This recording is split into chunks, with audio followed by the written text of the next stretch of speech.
Hey guys, what's going on? Welcome back to another edition of Intuitive Angling. Really appreciate you guys taking some time out of your day to watch the video. I know there's a lot of things you guys could be doing, so to be watching this video here with your time that's limited, much appreciated with that. And today I'm going to talk a little bit about why bass fishing is so difficult and how you sort of need to be kind to yourself. You need to be easy on yourself and not get frustrated because it is a hard sport, guys. It really is. I'm gonna sort of go into that a little bit.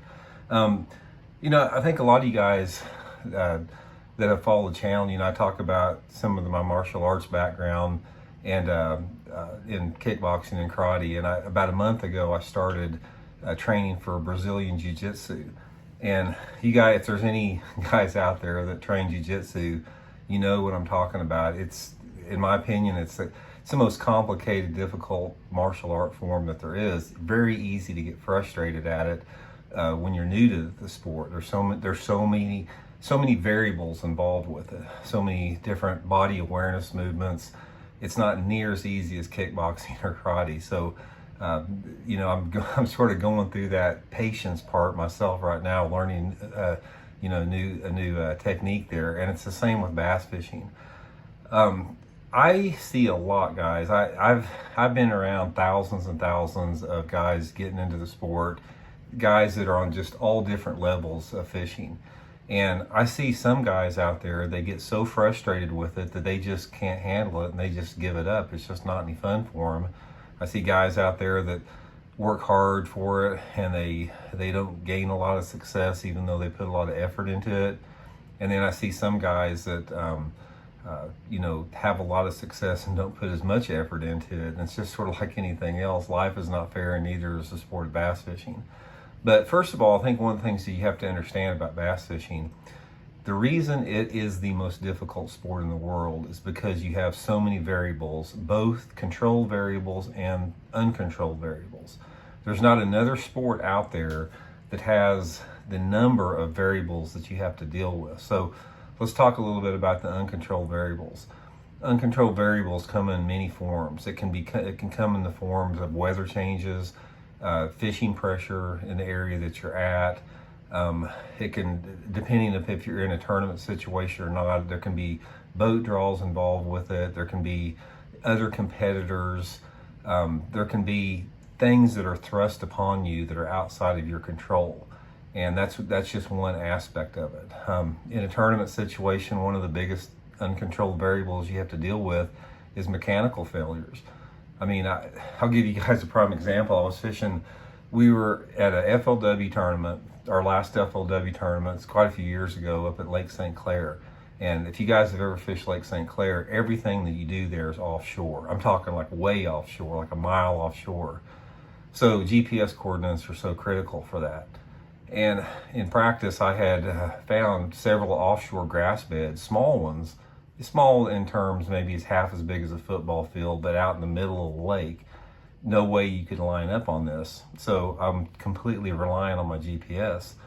And the first day of the tournament, I'm running out there. I don't have to finish that high in the tournament. I just need to finish sort of middle of the pack to make the Forest Wood Cup. And as I'm running out there, as soon as I hit the lake, my GPS went down on my unit. And so that particular day, I couldn't even find the places that I practiced in. I couldn't even get out there. My GPS broke down.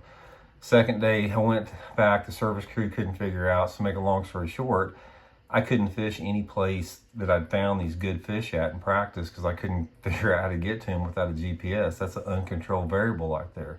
I can give you tons of other examples with that.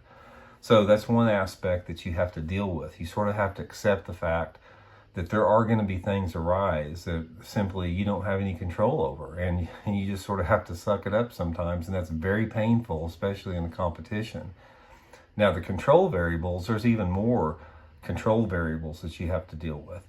You've got everything from the lure categories, lure colors, line size, rod size, casting angles, retrieve speeds, boat positioning, boat angle, casting angles to deal with. You've got terminal tackle setups like split rings, O-rings of different sizes. You You've got hooks of different sizes, hooks of different diameter, hooks of different bite gap angles. You've got jig heads that have 20 different head designs that are all designed for different purposes. You've got weed guards with differing fibers and size of the fibers to deal with. You've got jig trailers. You've got different styles and profiles of jig trailers, different colors of them. It just goes on and on and on about the controlled variables simply from equipment, simply from tackle.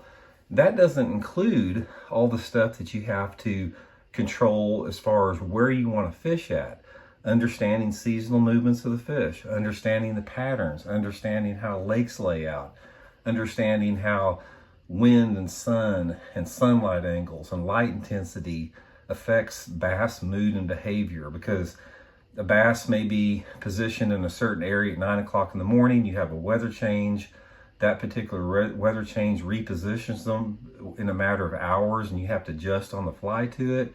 You've got cold fronts to deal with that you have to make the decision about how to change up your techniques based upon how the fish are biting or not. The point of the matter is bass fishing has thousands and thousands of controlled and uncontrolled variables. And in order for you to be successful with the sport consistently, you have to take control of as many of those variables as you possibly can. And that's difficult to do. That is not easy to do, even for professional anglers. So the point of the video I want to talk about here, guys, or leave you guys with, is that be kind to yourself and be patient with yourself. Because if you are not at the level that you want to be as a bass angler, and everybody, I'm assuming, that's watching this channel is here because you guys want to become a better angler and learn more about catching fish. One of the biggest pieces of advice is I want to give you guys moving forward, watching my channel or fishing or whatever, is just realize that this is a hard sport. This is not an easy sport. And if you're having a hard time with it, if you're struggling, if you don't think that you're good enough, I'm promising you are. You can be successful at the sport, and you can get better at the sport. You just have to do what you can. Just make those little gains incrementally. Don't try to get overwhelmed by trying to absorb everything at once. And that's one of the things I try to do here in the videos, is I try to give you guys tips that you can use just bit by bit. So if you're getting overwhelmed, just join the crowd. It happens to everybody. Everybody struggles at it. Every pro out there struggles at it. There's not a top pro in the world that doesn't get frustrated at their success that they have on the water or not. So the point is with that, like I said, just don't beat yourself up about it, and realize that you're not the only one feeling, that you may be inadequate as an angler, because everybody does to some extent. So just wanted to throw that out there, guys, a little bit. I've had a few comments about it. I've seen it over the years, and it's one of the hardest aspects. Just don't give up on it, man. This sport is it's such a great sport that goes well beyond catching bass. There's so many things that you can learn and experience from the sport that goes far beyond just, getting bit and catching bass. There's so much about the learning about yourself as a person on a lot of different levels, the connection to nature that you get, the connection with things that are real. So many people today, they spend most of the time and energy on things that aren't even real, and bass fishing connects you with that reality on a real primal level. So stay with it. Like I said, let me know if I can help you guys out. Please shoot me the questions, and we'll check in with you guys later on. See you.